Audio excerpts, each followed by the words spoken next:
I'm Ilya Sogolov from the Humboldt University of Berlin here, and my topic is public attitudes towards unconditional basic income in Canada. I will explain what's what very soon. My research question is, what are the most influential factors of support of basic income as a substitute of the current welfare system in Canada? So how could we categorize people who will be in favor of basic income? So why did I choose this topic? Because basic income debate has been around for a while, since the 70s and even before that. And there's many theories who explain why basic income is great and why it's not. But there's not enough really evidence, there's not enough empirical evidence to support it. So we're having 30 years debate with no evidence. That's sometimes very typical of politics. So there was very little research and even less research about what people think, what are the public attitudes towards basic income. So I wanted to step in this area. Just to clarify what is basic income, so it is a monthly salary or a monthly fee that's being paid on a universal level, so it's paid to everyone. And it is unconditional, so you don't need to prove that you are able to work, want to work, and there's no conditions, and it's individual, so you don't need to be necessarily married, kids, you don't have to fulfill all of these conditions. It's granted on an individual level. And the supporters of basic income say that this may be a solution to rising unemployment, that we see a lot to it, technological unemployment, machines are taking over our jobs, and probably the trend is growing, so there's not enough new jobs being created. And so maybe it is time, that's what the supporters say, to decouple work from wages, so you don't have to work to live. You can live on some kind of level without even having to do this. So because there was no really theories of what kind of people will support basic income, I had to base my argumentation on two different theories. So one is actually basic income literature and support of saying why it is great and why different political factions will support it and why it is good for feminists, good for ecologists, and so on. And the other are traditional welfare theories that support of welfare that already existing, like Espinosa and such, that classify the modern welfare to liberal, like in America, or social democratic, like in Scandinavia, or traditional, like here in Europe, in Germany. So that's how I based my argumentation. And my hypotheses are divided into mainly two models. One is demographic. I wanted to see if high social-economic status, which includes everything from income and education age and so on, how will it influence support of basic income? So I argued that high status, being rich, being powerful, will decline the support. Will decline the support of basic income. And different ideologies, which break down into many hypotheses that I can't specify right now, but I will try. So, like support of government responsibility, if we believe that government should be responsible for welfare, then we might support basic income. If we believe in economical individualism, which means that the individual is responsible for his own success or failure, and probably will be not in favor of basic income. And also, a very important thing I argued for is support of human rights will probably also correlate with support of basic income, because supporter of basic income see it as a citizen right. So it's a citizen grant. Yeah. So why Canada? Some people may ask. So the reason is I was emailing different supporters of basic income and trying to ask them, do you have data? Do you have any surveys that was asking about this topic? And they all came with no, we just support it because. And so I got the answer from Canada about the research that was conducted there in 2013 for the Trudeau Foundation and by the Environics Institute. It's included 1,500 samples all over the country with a telephonic interview, and I worked with that. So first of all, just to see how many people answered the question about are you in favor or against basic income. So 52% point something do support that. And we have even greater majority for supporters of welfare for all versus means tested. So there was a question asking, do everyone need to get welfare? Everyone are deserving of welfare, or just the most weak, poor, unsuccessful that unable to work? So 66% of Canadians also support welfare for all. So I thought these two will be related, but we will see soon the results. And then I can't go over all of my operationalization because it's a bit long. But I had to conduct logistic regression because the support of basic income is a dummy variable, is a binary variable, is only in favor or against. And most of the independent variables were also either dummies, binary, or ordinal variables on few scales, except age, which was linear. So I will skip this part because it's a bit long and jump to the conclusion really quickly.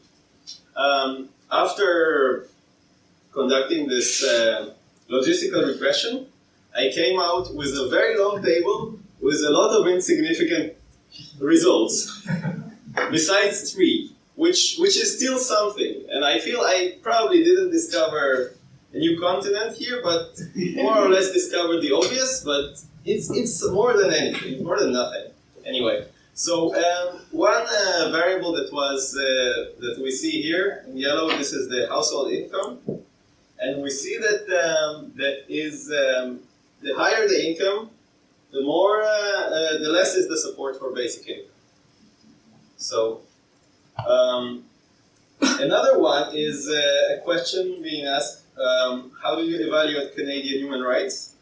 So those who are dissatisfied with Canadian human rights will tend to be in favor of basic income.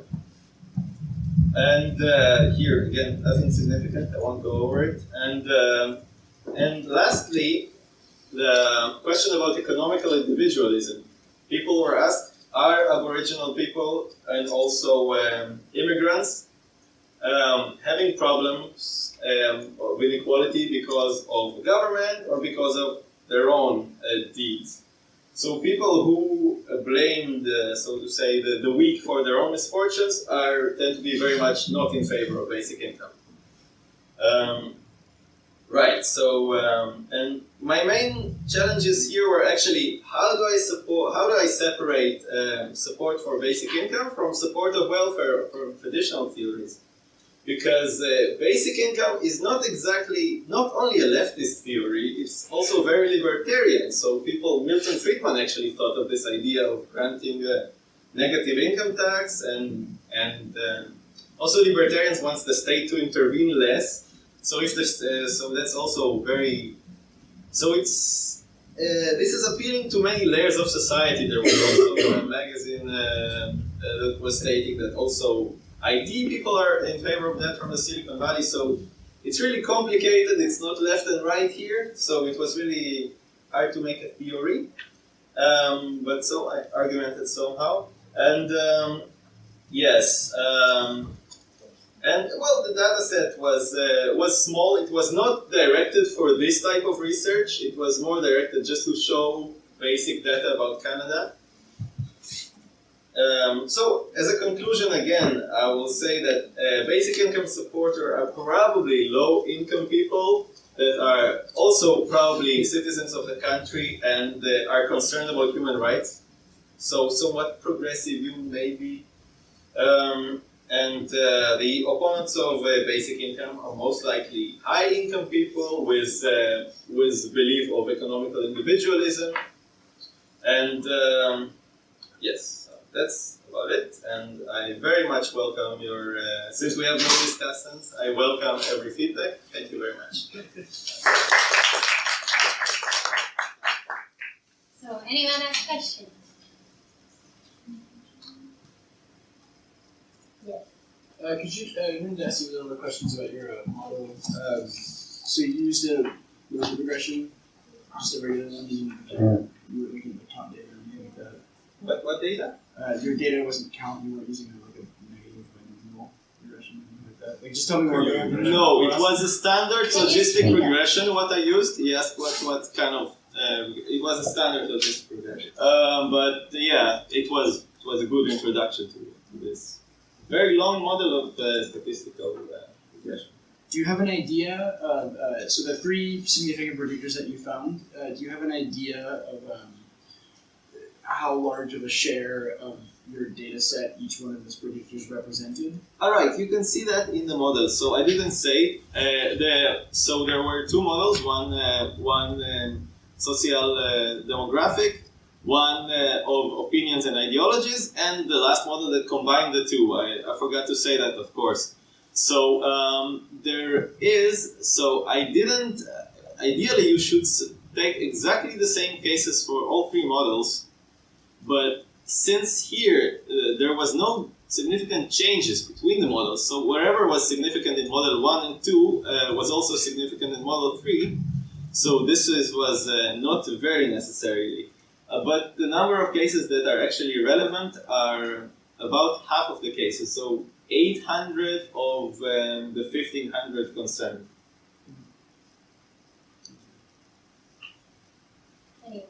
Yes? Yes, I have a comment. First of all, great work, I think. But I think your work could really benefit from differentiation of high-income people. Because if you maybe look at this is very new material, Beramendi and al. I think the book is called The Politics of Advanced Capitalism. They differentiate the society not only by their income, but also by their profession. So they're the capital accumulators, the managers, the really big earners, but they are also socio-cultural elites. And I think those, teachers, academics, and I could imagine that those 2 groups have different outcomes in with regard to support. Yes, exactly. It was a bullet point in my, which I forgot to read. So, of course, very typical.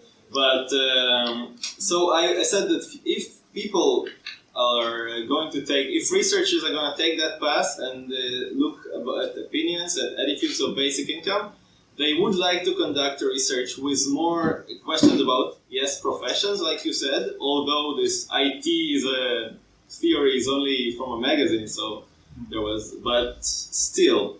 And also, this data set, if it will be conducted or included in bigger researches, it should include questions about work ethic, about really what people believe about working, should everyone work to survive, and so on. Yeah. Thanks. So 2 things. One, as you mentioned, I'm glad you brought up the point about libertarian ideology. Because one thing I think is interesting about UBI is that you get support from 2 completely opposite ends of the political spectrum. So I think it might be useful if you were to continue this research to ask more questions directly about political ideology. The second thing is I wonder, and I'm asking to speculate here, I wonder if your results would change if you specified that UBI would be implemented on a local level rather than a national level. Because as you know, all of the actually existing experiments of UBI so far have been on the level of the locality or the city. And I wonder if there might be more support for something like that since it's not a large scale thing, and people might have, local sympathies, I guess, that might influence their political decision. Yeah, also very good point, because there's so many things. Yes, so I think I had also some bullet point I forgot there, that that it was never implemented on a national level, but though there was a few experiments in Canada, in Manitoba, and now they're trying in Finland and so on, but very limited local experiments. And also, there was another one sort of significant variable about support for basic income in Quebec. Mm. Maybe I speculate from the literature because Quebec was more egalitarian traditionally, and more working union were stronger there. Mm. So maybe it's going to work only there. Or also, there's a Canadian multiculturalism can allow it, probably. I don't know. Yeah, but it's a very good point. Any other questions? No, I've got a question.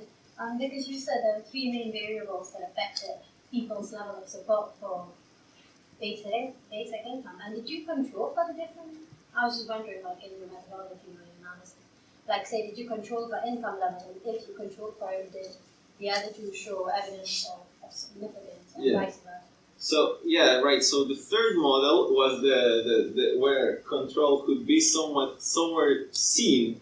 So for example, because third model conducted, it's included also the demographical data and also the opinion and beliefs. So those three significant variables didn't change with control. So there was no maybe, for example, this Quebec question was suddenly insignificant when we put income and education and all others into the picture. That's very interesting. Yeah. Any other questions from the floor? No? Well, thank you for a great talk.